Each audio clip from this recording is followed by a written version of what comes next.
Tocad la trompeta en la nueva luna, en el día señalado, en el día de nuestra fiesta solemne, porque estatuto es de Israel, ordenanza del Dios de Jacob, porque el reino de Dios está cerca.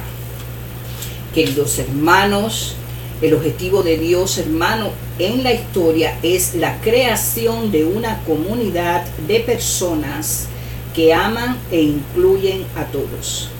Nuestro Señor viene pronto y con Él nuestra redención. Pero existe un grado esencial para poder estar listo, llegado este gran día. La purificación, la santificación y la obediencia. Y es por eso y mucho más que nuestro Elohim está trabajando y adiestrando a su pueblo para estar listo para su llegada. Nuestro Padre exige y nos exhorta para que aprendamos cómo podemos llevar una vida con Dios. Es por eso que hoy, hermanos, una vez más continuamos con estas conferencias leídas de cómo podemos ser moldeados, podemos ser purificados, restaurados, liberados, santificados y purificados de toda mala obra. Nuestro Señor mueve su Espíritu Santo para hacer llegar que se cumpla su voluntad. Hoy, hermanos, continuamos con el video número 14, la vida con Dios, el pueblo de Dios en la tierra prometida. Ahora pues, dice el Señor, aprendamos de las vivencias y narraciones escritas, porque son las que dan testimonio de cómo ustedes pueden llevar una vida con su Creador.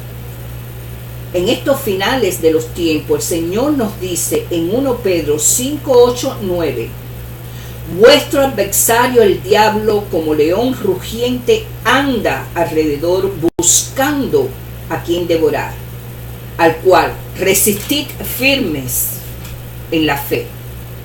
Te dice, hijos míos, vigilen la entrada, reconozcámoslo, algunos de nuestros corazones están desordenados. Cualquiera toca la puerta y la abrimos de par en par, dice tu Señor. La ira aparece y la dejamos entrar. La venganza busca hospedaje y le ofrecemos asiento. La lástima quiere dar una fiesta y le ofrecemos la cocina. La lujuria toca el timbre y cambiamos las sábanas. No sabemos decir que no. Muchos no. La idea de sujetar los pensamientos ni les pasa por la mente. Pensamos mucho en administrar el tiempo, controlar nuestro peso, la administración del personal y aún en el cuidado del cuero cabelludo. Pero, ¿y qué de la sujeción del pensamiento? No deberíamos ocuparnos del control de nuestras ideas. De la misma forma que controlamos cualquier cosa, hermanos, Yahshua lo hacía. Como un soldado adiestrado en la entrada de una ciudad, controlaba de su mente obstinadamente, guardaba la puerta de su corazón. Y si Él lo hizo, ¿qué de nosotros? Tenemos que estar listos para cuando venga nuestro Creador. Ya el Señor está a las puertas y es por eso que hoy continuamos con la vida con Dios. Número 4, el pueblo de Dios en la tierra prometida. Pasajes Josué, Jueces, Ruth, 1 Samuel 1:12. El objetivo de Dios en historia es la creación de una comunidad de personas que aman e incluyen a todos, con Él mismo como centro de esa comunidad, como principal sustentador y más glorioso habitante. Efesios 2, 19, 22, 3, 10.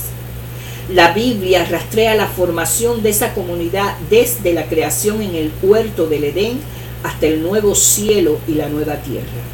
Lo invitamos a unirse a nosotros en la exploración de las muchas dimensiones de esta historia con Dios, de individuo a familia, a tribu, a pueblo, a nación, a toda la humanidad, y luego apliquemos lo que aprendamos para nuestra propia formación espiritual. En los libros bíblicos anteriormente mencionados, veremos las maneras en que Dios continúa el proceso de formar una comunidad inclusiva por medio de la conquista y ocupación de la tierra prometida. Esta ocupación sienta las bases de la formación de las 12 tribus de Israel como una nación santa, apartada para la adoración de Jehová. La acción de Dios. Después del relato bíblico de la creación, encontramos a Dios mediando su presencia a individuos, luego a una familia que se convirtió en un pueblo liberado de la esclavitud, y ahora a una emergente confederación de tribus, las 12 tribus de Israel, a medida que lo guía hasta los límites de Canaán, la tierra prometida. El Señor se revela a sí mismo por medio del liderazgo administrativo de Moisés, el primer juez de la Suprema Corte, la instrucción religiosa de Eleazar, hijo de Aarón, el primer sumo sacerdote y una presencia divina visible en el tabernáculo de reunión, en el lugar santísimo. Al obedecer la ley, guarda el día de reposo y celebrar los ciclos estacionales. Los hijos de Abraham dan nacimiento a una comunidad que mantiene vivos los actos históricos y públicos de Dios y alimenta y protege a su destino de convertirse en bendición para todas las naciones. El liderazgo administrativo pasa de Moisés a Josué, cuando el Señor lleva a los israelitas a cruzar el Jordán para entrar en Canaán, la tierra prometida. A Abraham, Josué moviliza al pueblo y lo llama a recordar las palabras de Moisés. Josué 1, 10, 12, mientras convoca a un ejército de entre el pueblo y los prepara para una entrada difícil en una tierra extraña. Dios milagrosamente contiene las aguas del Jordán para que los israelitas pasen a Canaán, cuando los sacerdotes entran en el agua con el arca del pacto. Una vez que todos han cruzado a salvo, representantes de cada tribu erigen un monumento recordatorio con 12 piedras en medio del Jordán. Cuando han terminado, los sacerdotes cruzan a la ribera del río del lado de Canaán y el agua inunda el lugar donde se produjo el cruce. El cruce del Jordán marca el comienzo de una campaña política militar en la que Dios realiza milagros para ayudar a los hijos de Israel a conquistar y habitar las ciudades y pueblos de Canaán, convirtiéndolos en posesión suya. Es el Señor quien lucha por el pueblo para darles una tierra de descanso, una tierra manchada por la idolatría de sus actuales habitantes, una tierra que fluye leche y miel. Deuteronomio 8:8, 11:9, 26:9. El pueblo se maravilla ante Josué, que guía la campaña militar en el poder de Dios. Después de la caída de Jericó y Ai, los israelitas derrotan a los ejércitos de los numerosos reyes. Pasa el tiempo y Josué envejece, aunque hay mucha tierra por conquistar. No obstante, Dios ordena a Josué que asigne áreas geográficas particulares a las tribus y promete expulsar a los actuales habitantes delante de los hijos de Israel. Josué 13:6. Josué muere antes de ver a todas las tribus ocupar los territorios que se les han otorgado, pero es testigo de que Israel sirve y adora al Señor durante todos los días de su vida. Josué 24:31, Jueces 2:7. A la muerte de Josué, Dios designa a la tribu de Judá para liberar la lucha contra los cananeos. Este es el inicio de un periodo en que el Señor está con el pueblo por medio de jueces ungidos, cuyos deberes incluyen administrar justicia, destruir centros de idolatría y dirigir campañas militares. El surgimiento de jueces pone en movimiento la teocracia, una sociedad exclusivamente bajo el gobierno de Dios, sin gobernantes humanos, y su ungido liderazgo da inicio al tema mesiánico que encontraremos a lo largo de la vida judía. Las instituciones legales y religiosas iniciadas bajo Moisés se adaptan ahora a las condiciones de una vida más establecida, bajo el carismático liderazgo de los jueces. La progresiva obra mediadora del Señor está presente de manera muy vivida en la experiencia y las estructuras sociales de los israelitas al enfrentar los desafíos de la vida y muerte que implican asegurarse la tierra prometida y avanzar hacia una transformación en un pueblo con identidad nacional. La reacción humana. Después de vagar durante 40 años por el desierto, los israelitas están listos para entrar en su promesa. Se necesita gran valor para que el pueblo de Dios confíe en Él lo suficiente como para cumplir la promesa hecha a Abraham y cruce el Jordán. Perdón.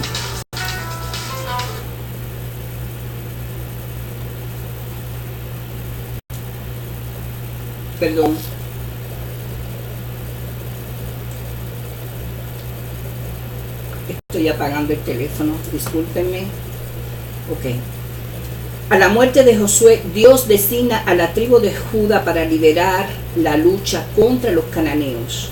Este es el inicio de un periodo en que el Señor está con el pueblo por medio de jueces ungidos, cuyos deberes incluyen administrar justicia, destruir centros de idolatría y dirigir campañas militares. El surgimiento de los jueces pone en movimiento la teocracia, una sociedad exclusivamente bajo el gobierno de Dios, sin gobernantes humanos, y su ungido liderazgo da inicio al tema mesiánico que encontramos a lo largo de la vida judía. Las instituciones legales y religiosas iniciadas bajo Moisés se adaptan ahora a las condiciones de una vida más establecida. Bajo el carismático liderazgo de estos jueces, la progresiva obra mediadora del Señor está presente de manera muy vivida en la experiencia y las estructuras sociales de los israelitas, al enfrentar los desafíos de vida y muerte que implican asegurarse la tierra prometida y avanzar hacia su transformación en un pueblo con identidad nacional. La reacción humana. Después de vagar durante 40 años por el desierto, los israelitas están listos para entrar en su promesa. Se necesita gran valor para que el pueblo de Dios confíe en lo suficiente como para cumplir la promesa hecha a Abraham y cruce el Jordán para entrar en la tierra prometida, que está bien defendida. Todos los indicadores objetivos señalan una derrota probable, pero de sus propias filas surgen líderes que responden al llamado de Dios y por gracia divina reclaman la tierra de la promesa. Como Abraham tanto tiempo atrás, ellos confían en que el Señor les dará sabiduría y valor para todas las cosas. Cuando ya están en la tierra, los israelitas aceptan las iniciativas de Dios, respondiendo positivamente a los líderes y jueces responsables por su bienestar judicial, militar y religioso.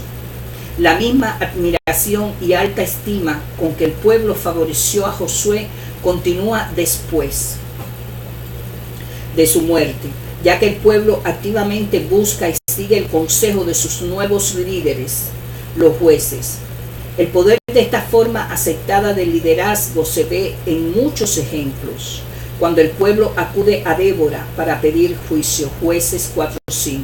Cuando un gobernante cananeo oprime a los hijos de Israel, y Débora recluta a Barak y a los hombres de las tribus de Neftali y Zabulón para luchar contra el ejército de ese rey, 4:23. O cuando Gadeón personalmente destruye un altar de Baal y construye un altar a Jehová, 6:25-27. Los líderes lidian con los asuntos inmediatos y acuciantes de fricciones y desacuerdos entre individuos y tribus, ahora esparcidos por la tierra e inmersos en el proceso de desarrollar sus propias identidades. Los jueces también lidian con la realidad de vivir en una tierra aún habitada por personas de diferentes etnias y religiones. que resisten la presencia de los israelitas y constantemente tratan de expulsarlo. En respuesta a la constante presencia de Dios que los acompañó durante el éxodo, los israelitas armaron el tabernáculo de reunión. Ahora lo levantan en Silo, donde se desarrollan las disciplinas espirituales de la oración, celebración, adoración y sacrificios. Ayudar a preservar y extender a lo largo del tiempo el recuerdo de esta liberación, sin el recordatorio visible de la presencia del Señor. Centrada en el arca del pacto, en el tabernáculo, el pueblo hubiera olvidado fácilmente quién era, esclavos rescatados por la mano de Dios del horno de Egipto, y hubieran descuidado la ley y sus instrucciones. No obstante, la distancia hasta este nuevo centro de vida religiosa y la creciente y cada vez más dispersa población hacen difícil para muchos visitar el tabernáculo más que ocasionalmente, lo cual limita el recuerdo y la celebración de la fidelidad del Señor y la búsqueda diaria de su presencia viva. A pesar de la clara guía de Dios y su apoyo para los israelitas, la fe de estos es su provisión fluctúa. Responden de manera incoherente y ambigua a los incomparables regalos de la ocupación y la posesión de la tierra. Los descendientes de Abraham se casan con hijos del pueblo que tratan de conquistar y adorar a sus dioses. Su resolución de ocupar toda la tierra sin dejar requisitos a sus habitantes pierde vigor. Las disputas entre tribus se convierten en un problema recurrente.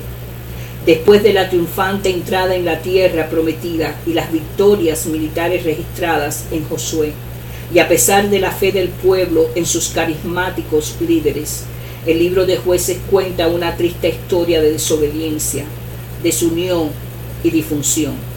El periodo de Josué y los jueces termina en anarquía.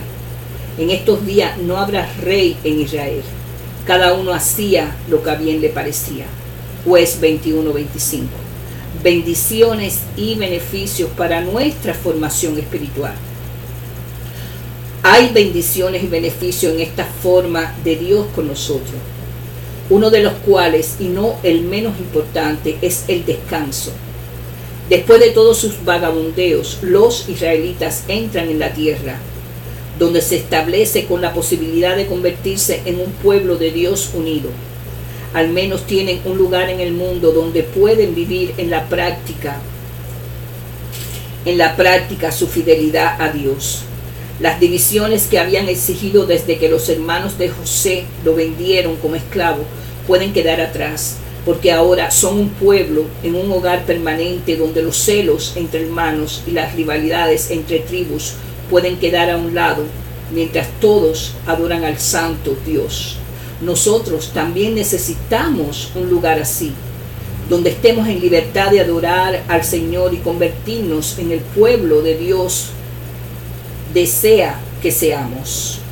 El autor de Hebreos confirma esto al escribir: procuremos pues entrar en aquel reposo. 4:11. El ajetreo periodo de los jueces, en que actuaron líderes carismáticos como Gedeón y Sansón, es maravilloso. Durante su establecimiento, todos tienen libertad de buscar a Dios como se sientan guiados a hacerlo. Las personas están libres de las restricciones impuestas por un gobierno central. Los individuos pueden desarrollar sus propios talentos o trabajar su propia tierra sin interferencia de ninguna autoridad externa. Pero a pesar de ser una gran bendición, la situación es insostenible. Todos posiblemente anhelamos esta clase de libertad, pero ¿podríamos manejarlas? ¿Adoraríamos a Dios con regularidad si no tuviéramos que rendir cuentas a nuestra comunidad de fe? ¿Con cuánta frecuencia haríamos el viaje a Silo? ¿Obedeceríamos voluntariamente leyes no establecidas y cuyo cumplimiento no fuera controlado por un gobierno central? ¿Nos convertiríamos realmente en la clase de personas que puede glorificar al Señor en todas las áreas de nuestra vida por nosotros mismos? Probablemente no. Los beneficios y las bendiciones de este periodo en la obra de Dios para formar el carácter humano ilustra la continua importancia de la responsabilidad individual en la historia divina. Si la presencia de Dios es visible para todos en el tabernáculo de reunión en Silo, pero los individuos como Josué y los jueces encuentran maneras de llevar a Dios a la vida cotidiana por medio de su obediencia y su sabiduría, Dios está con ellos en medio de las campañas militares y las insurrecciones, rededicaciones y peregrinajes. Su ejemplo confirma que nosotros como individuos podemos ser usados por Él para traer su gracia, amor y justicia a nuestra familia y nuestros vecinos. Límites y limitaciones para nuestra formación. Para que la teocracia funcionara durante el periodo de los jueces, la ley mosaica debería ser obedecida. Sus rituales debían ser practicados y sus líderes debían ser obedecidos sin cuestionamientos. No obstante, no hay indicaciones de que esto haya sucedido. De hecho, Josué advierte al pueblo que debe cuidar de hacer conforme a toda la ley que mi siervo Moisés te mandó. Josué 1:7. Y luego les recuerda a las tribus Rubén, Gad y Manasés que con diligencia cuidéis de cumplir el mandamiento y la ley que Moisés, siervo de Jehová, os ordenó. Jueces 22:5. Es interesante el hecho de que la ley de Moisés nunca se menciona de manera directa en Jueces. Podemos especular que, dado el israelita común no tenía un registro escritos, los requisitos de la ley fueron rápidamente olvidados en la vida diaria, como no nos ocurrirá a nosotros en una situación similar.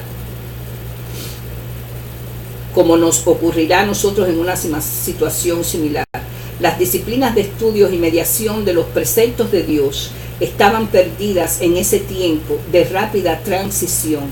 En comparación, esto debería provocarnos a gratitud por tener la palabra de Dios escrita, que es útil para enseñar, para redarguir, para corregir, para instruir en justicia, a fin de que el hombre de Dios sea perfecto, enteramente preparado para toda buena obra. 2 Timoteo 3:16-17. Dado que no hay autoridad central, los jueces no cuentan con un grupo de apoyo que los sostenga o una norma independiente a la cual referirse en sus decisiones y actividades. En realidad no tienen el poder sobre la vida y la muerte que pueda obligar al cumplimiento de la ley de Dios. Los jueces más fuertes sustentan este poder con la fuerza de su propio liderazgo carismático, pero esto es esporádico y en su mayor parte no pueden obligar al pueblo a obedecer la ley y practicar los rituales. Esto se complica aún más por el hecho de que el pueblo está esparcido por la tierra y las influencias del juez está limitada para su región local. La historia de Sansón es una clara demostración de los límites y las ambigüedades del liderazgo en este periodo.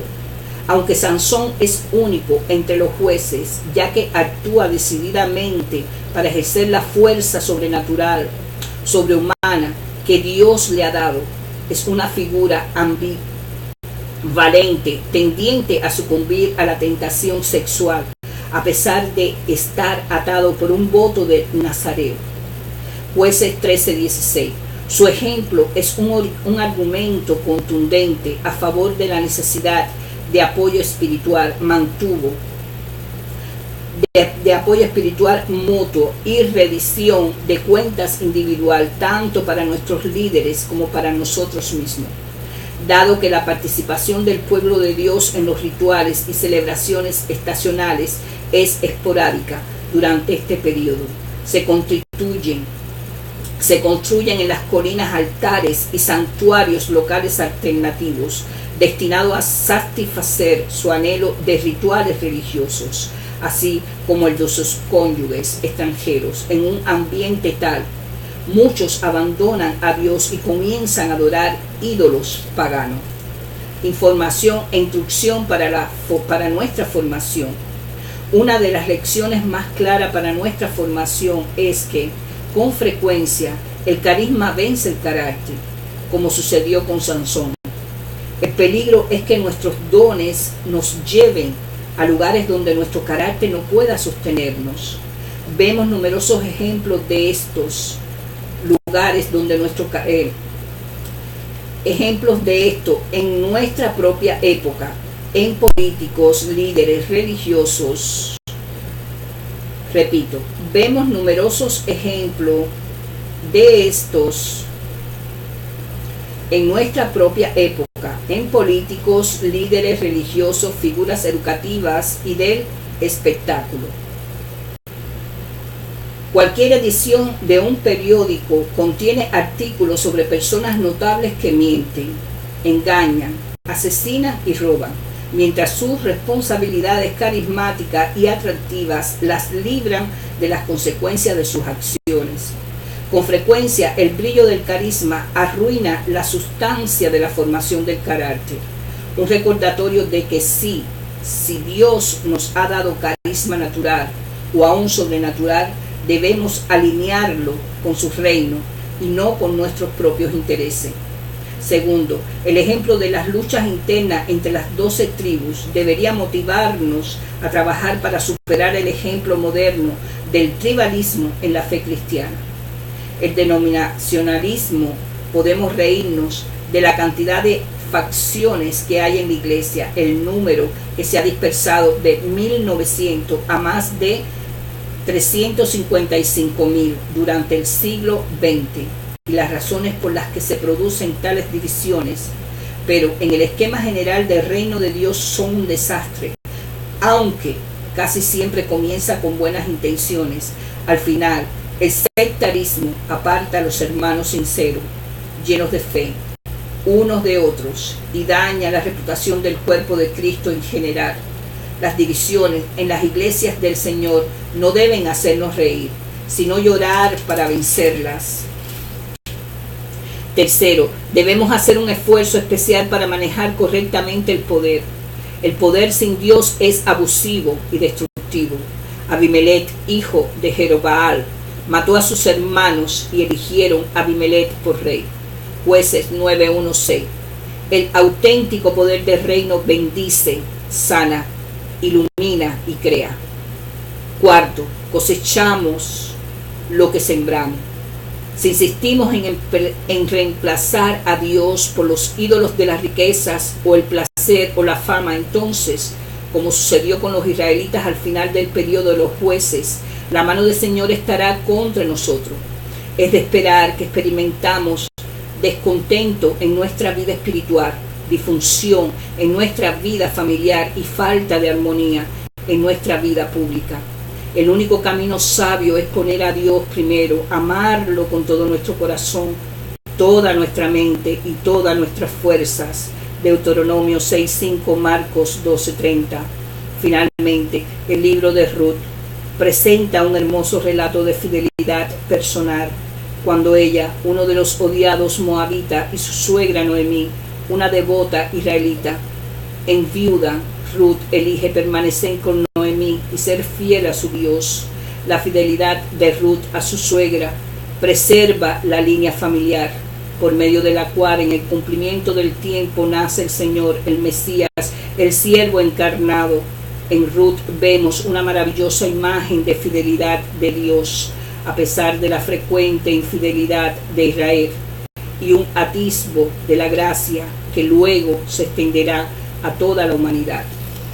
Queridos hermanos, que la paz de Dios esté con ustedes. Reflexionen sobre estas conferencias leídas y preparemos nuestra mente, espíritu y alma espiritual para poder ascender al reino de Dios. Cristo viene pronto. Amén. Shalom. Bendiciones.